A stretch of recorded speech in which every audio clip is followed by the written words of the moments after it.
আসসালামু আলাইকুম বন্ধুরা, আমি এখন একটা রাস্তা দিয়ে হাঁটতেছি আর আপনাদের সাথে কথা বলতেছি।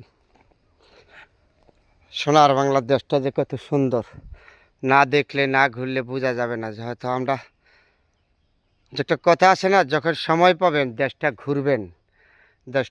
দেশ ঘুরে আপনার সওয়াব। দেশ যদি ঘুরেন তাহলে আপনার সওয়াব, দেশ দেখার সওয়াব। কিন্তু আমি ছোটোর সময় থেকে আমার একটা অভ্যেস, আমি দেশ ভ্রমণ করছি, দেশ ঘুরছি যে কোনো জায়গায়। আপনি বলেন বাংলাদেশের ভিতরে এমন কোনো জায়গা নাই আমি যে গেছি, সব জায়গায় আমি গিয়েছি। কিন্তু তো সুন্দর জায়গা কোনো জায়গায় দেখি নাই, গ্রামের মতন। যে কোনো দেশে এত সুন্দর দেখতে চাইলে, যদি সুন্দর দেখতে যান, গাছপালা দেখতে যান, পরিবেশ দেখতে যান, তো যাবেন আপনার দিনাজপুর ডিস্ট্রিক্ট, যাবেন গাজীপুর, যাবেন ময়মনসিংহ, যাবেন নরসিংদী। এই সমস্ত দেখলে পরিবেশ দেখতে পারবেন। আর যদি কক্সবাজার